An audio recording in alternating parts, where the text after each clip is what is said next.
জানিয়ে দিব আমাদের হাতে থাকা সর্বশেষ গুরুত্বপূর্ণ আপডেট সংবাদ। ৫০০ কেজির ক্ষেপণাস্ত্র দিয়ে ইরানে হামলা করেছিল ইসরায়েল। এদিকে বিশ্বে বেড়েছে সামরিক ব্যয়, শীর্ষে যেসব দেশ। জানাবো ইরানে হামলা করতে গিয়ে কেন পিছু হটল ইসরায়েল। আরও থাকছে গাজার এক গণকবরে ৩০০ লাশ। এদিকে ড্রোনের কাছে ধরাশায়ী আমেরিকার আব্রাহাম ট্যাঙ্কস, ইউক্রেনে মার্কিন অস্ত্রের দুর্বলতার রহস্য। এবং সর্বশেষ থাকছে ভৌগোলিক অখণ্ডতা রক্ষায় সিরিয়ার পাশে থাকবে ইরান, বলছে প্রেসিডেন্ট। দর্শক, এতক্ষণ শুনছিলেন সংবাদ শিরোনাম, এখন বিস্তারিত। ৫০০ কেজির ক্ষেপণাস্ত্র দিয়ে ইরানে হামলা করেছিল ইসরায়েল। ইসরায়েল পাল্টাপাল্টি হামলার পর বিশ্বজুড়ে নতুন হিসাব নিকাশ চলছে। দুই দেশের শক্তি নিয়ে হচ্ছে বিশ্লেষণ। চেষ্টা চলছে কারা কি অস্ত্র ব্যবহার করে হামলা করেছে এবং সেই অস্ত্রের শক্তি বা কেমন। এবার জানা গেল ইসরায়েলের ভয়ঙ্কর এক ক্ষেপণাস্ত্রের নাম, যেটি ইরানে হামলায় ব্যবহার করা হয়েছে। দ্য টাইমস অব ইসরায়েলের প্রতিবেদনে বলা হয়, ইরানে হামলায় ইসরায়েলের অত্যাধুনিক র্যাম্পেজ ক্ষেপণাস্ত্র ব্যবহার করেছে। এটি শত্রু ঘাঁটিতে তাণ্ডব চালাতে সক্ষম। এ ক্ষেপণাস্ত্র ইসরায়েল ছুড়েছে বিমান থেকে। ইরানের কাছাকাছি একটি দেশ থেকে যুদ্ধবিমান থেকে ক্ষেপণাস্ত্রটি ছোড়া হয়। আকাশ থেকে ভূমিতে নিক্ষেপযোগ্য ক্ষেপণাস্ত্রটির ওজন ৫০০ কেজি। এটি খুব সহজে আকাশ প্রতিরক্ষা ব্যবস্থা ফাঁকি দিতে সক্ষম। প্রতিবেদনে দাবি করা হয়, র্যাম্পেজ সেই সক্ষমতা প্রমাণ করেছে। ইরানের আকাশ প্রতিরক্ষা ব্যবস্থা ভেদ করে তা আঘাত হানে। ইসরায়েলের উদ্দেশ্য ছিল ইরানের নাতাজ পারমাণবিক স্থাপনার কাছে বাংকারের মতো সুরক্ষিত স্থাপনায় হামলা চালিয়ে তাণ্ডব সৃষ্টি করা। শুক্রবার সকালে ইরানের মাটিতে হামলা চালায় ইসরায়েল। ইসরায়েলের মাটিতে তেহরানের হামলার জবাবে তেল আবিব এ হামলা করে। এর আগে ইরান নজিরবিহীনভাবে ইসরায়েলের মাটিতে সরাসরি হামলা করে। এতে দেশটি ৩০০-এর বেশি ড্রোন ক্ষেপণাস্ত্র ব্যবহার করে। বিশ্বে বেড়েছে সামরিক ব্যয়, শীর্ষে যেসব দেশ। বিশ্বজুড়ে গত বছর কোনো দেশ সামরিক খাতে কত ব্যয় করেছে তার একটি পরিসংখ্যান প্রকাশ করেছে সুইডেনের Stockholm International Peace Research Institute. পরিসংখ্যানে যে দেশটি সবার উপরে অবস্থান করছে সেই দেশটি যুদ্ধরত কোনো দেশ নয়, বরং বর্তমানে বিশ্বের যে দেশগুলো এখন যুদ্ধ ও সংঘাতে লিপ্ত রয়েছে সেই দেশগুলোকে যে দেশটি পৃষ্ঠপোষকতা দিয়ে থাকে সেই দেশটি বিশ্বের সামরিক ব্যয় শীর্ষে অবস্থান করছে। Stockholm International Peace Research institute বা সিপ্রির প্রতিবেদন অনুযায়ী বিশ্বের মোট সামরিক ব্যয়ের ৩৭% খরচ করে শীর্ষে আছে যুক্তরাষ্ট্র। গত বছর দেশটি $৯১৬ বিলিয়ন খরচ করেছে, যা আগের বছরের তুলনায় ২.৩% বেশি। এই খরচের মধ্যে রাশিয়ার সঙ্গে যুদ্ধরত ইউক্রেন ও মধ্যপ্রাচ্য অন্যায় যুদ্ধে লিপ্ত ইসরায়েলকে দেওয়া সামরিক সাহায্য ধরা হয়েছে। এই তালিকায় এরপরেই আছে চীন। দেশটি ২০২৩ সালে সামরিক খাতে $২৯৬ বিলিয়ন খরচ করেছে, যা বিশ্বের মোট ব্যয়ের ১২%। এরপর রাশিয়া $১০৯ বিলিয়ন, ভারত $৮৩.৬ বিলিয়ন ও সৌদি আরব $৭৫.৮ বিলিয়ন খরচ করে পরের অবস্থানগুলোতে রয়েছে।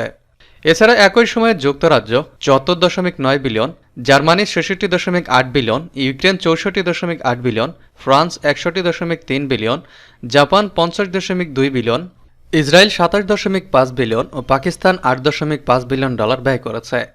আফ্রিকা, মধ্যপ্রাচ্য, ইউরোপ, এশিয়া, ওশেনিয়া, উত্তর ও দক্ষিণ আমেরিকা সব অঞ্চলে সামরিক ব্যয় বেড়েছে। সব মিলিয়ে বিশ্বজুড়ে গত বছর সামরিক ব্যয় ৬.৮% বেড়ে রেকর্ড $২.৪ ট্রিলিয়ন পৌঁছেছে। শুধু তাই নয়, ২০০৯ সালের পর প্রথমবারের মতো সামরিক ব্যয় বৃদ্ধি পেয়েছে বিশ্বের সব ভৌগোলিক অঞ্চলেই। ইরানে হামলা করতে গিয়ে কেন পিছু হটল ইসরায়েল। ইরান-ইসরায়েল উত্তেজনা বিশ্বকে নতুন করে ভাবিয়ে তুলেছে। এমনিতেই ইউক্রেন রাশিয়ার যুদ্ধ বিশ্ব অর্থনীতিতে বড় প্রভাব ফেলেছে। তার উপর ইরান-ইসরায়েল যুদ্ধ জড়ালে আরেকটি সংকটে পড়বে বিশ্ব। তাই ইসরায়েলের মিত্র পশ্চিমা রাষ্ট্রগুলো চায় না আরেকটি যুদ্ধ দেখুক বিশ্ববাসী। ইরানের হামলার পর থেকে ইসরায়েলকে এসব নানা কারণে শান্ত থাকতে বলেছে যুক্তরাষ্ট্রসহ পশ্চিমারা। তারপরও ইরানের হামলার পাল্টা জবাব দেওয়া থেকে ইসরায়েলকে আটকাতে পারেনি আমেরিকা ও ইউরোপের দেশগুলো। তেহরানকে আরও কঠোর জবাব দিতে চেয়েছিল তেল আবিব, কিন্তু প্রস্তুতির শেষ মুহূর্তে ভয়াবহ হামলার পথ থেকে সরে আসে নেতানিয়াহু প্রশাসন। সোমবার যুক্তরাষ্ট্রের সংবাদ মাধ্যম নিউ ইয়র্ক টাইমসের এক প্রতিবেদনে এ তথ্য জানানো হয়েছে।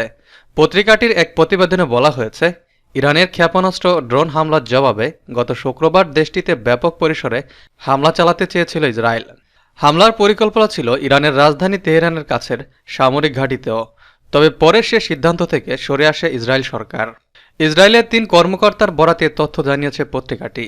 এক প্রতিবেদনে বলা হয়েছে, যুক্তরাষ্ট্রসহ বিভিন্ন মিত্রদের কূটনীতিক চাপে ইরানে বড় ধরনের হামলার সিদ্ধান্ত বাতিল করে ইসরায়েল। 1 এপ্রিল সিরিয়ায় ইরান কনসুলেটে বিমান হামলা চালায় ইসরায়েল। এর জবাবে 14 এপ্রিল ইসরায়েলকে লক্ষ্য করে 3 শতাধিক ড্রোন ও ক্ষেপণাস্ত্র ছোড়ে তেহরান। ওই ক্ষেপণাস্ত্র ও ড্রোনের 99% ঠেকিয়ে দেওয়ার দাবি করে ইসরায়েলি বাহিনী। এর কয়েকদিন বাদেই শুক্রবার ভোররাতে ইরানের ইস্পাহান শহরে ক্ষেপণাস্ত্র হামলা চালায় ইসরায়েল। ইসরায়েলি কর্মকর্তাদের সূত্রে প্রতিবেদনে উল্লেখ করা হয়েছে, মধ্যপ্রাচ্য বড় পরিসরে যুদ্ধে ছড়িয়ে পড়ুক তা চায়নি ইসরায়েলের পশ্চিমা মিত্ররা। নিউ ইয়র্ক টাইমসের প্রতিবেদনে বলা হয়েছে, ইসরায়েল ওই হামলা চালালে তেহরানের পক্ষে তা প্রতিহত করা কঠিন ছিল, ফলে দেশটির পক্ষ থেকে শক্তিশালী পাল্টা হামলা চালানোর ঝুঁকি বাড়ত। গাজার এক গণকবরে 300 লাশ। ফিলিস্তিনের অবরুদ্ধ গাজা উপত্যকার খান ইউনুস শহরের একটি হাসপাতালে একটি গণকবরের সন্ধান পাওয়া গেছে। এই গণকবর থেকে এখন পর্যন্ত প্রায় 300 জনের লাশ উদ্ধার করা হয়েছে। সোমবার ফিলিস্তিনি বেসরকারি প্রতিরক্ষা বিভাগ এসব তথ্য জানিয়েছে। খবর সিএনএনের। খান ইউনিসের বেসরকারি প্রতিরক্ষা বিভাগের পরিচালক কর্নেল ইয়ামেন আবু সুলামান সোমবার সিএনএনকে বলেছেন, গত শনিবার নাসের মেডিকেল কমপ্লেক্সে একটি গণকবরের সন্ধান পেয়েছেন তারা। এই গণকবর থেকেও সোমবার আরও 73টি মরদেহ উদ্ধার করা হয়েছে। এ নিয়ে এখন পর্যন্ত মোট 283 জনের লাশ উদ্ধার করা হয়েছে। তিনি বলেন, বেশ কয়েকটি লাশের হাত পা বাঁধা অবস্থায় পাওয়া গেছে। কারো গায়ে মাঠেই ফাঁসি দেওয়ার চিহ্ন রয়েছে। এছাড়া তাদের জীবিত কবর দেওয়া হয়েছিল নাকি মৃত্যুদণ্ড দেওয়া হয়েছিল তা আমরা জানি না। বেশিরভাগই লাশই পচে গেছে। এর আগে খান ইউনুস বেসরকারি প্রতিরক্ষা বিভাগের মুখপাত্র এবং এই অনুসন্ধান মিশনের প্রধান রায়েদ সাগার সিএনএনকে বলেছেন, গত 7 এপ্রিল ইসরায়েলি সেনা প্রত্যাহারের পর তারা আরও 400 জন নিখোঁজ মানুষের লাশের সন্ধান করেছেন। গত 7 এপ্রিল দক্ষিণ গাজার এই শহর থেকে সেনা প্রত্যাহার করে নেয় ইসরায়েলি সামরিক বাহিনী। শহর থেকে ইসরায়েলি সেনারা চলে যাওয়ার পরে এই গণকবরের সন্ধান পাওয়া যায়। চলতি বছরের জানুয়ারি ফেব্রুয়ারি মাসে নাসের মেডিকেল কমপ্লেক্সের আশপাশের এলাকায় ইসরায়েলি বাহিনী তীব্র বোমাবর্ষণ করে। এছাড়া হামাসের যোদ্ধাদের সঙ্গে তাদের তুমুল লড়াইও হয়েছে। এসব কারণে এলাকাটি বর্তমানে ধ্বংসস্তূপে পরিণত হয়েছে। ড্রোনের কাছে ধরাশায়ী আমেরিকার আব্রাহাম ট্যাঙ্কস।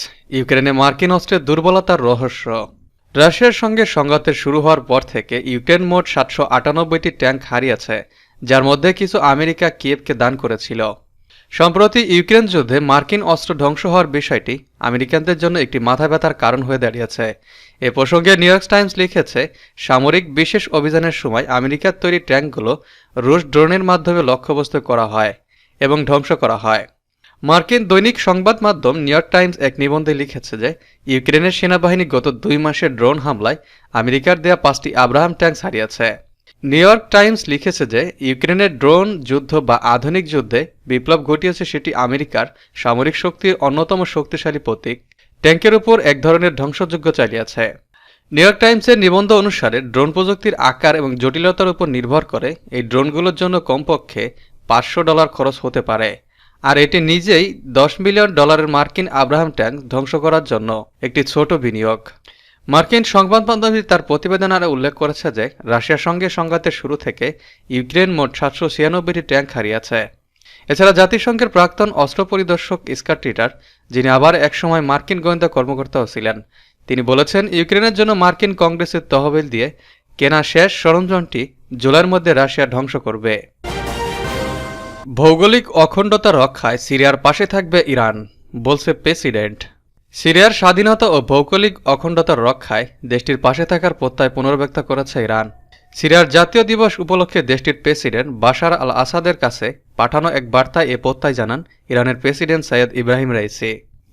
তিনি জাতীয় দিবস উপলক্ষে সিরিয়ার সরকার ও জনগণকে শুভেচ্ছা জানান।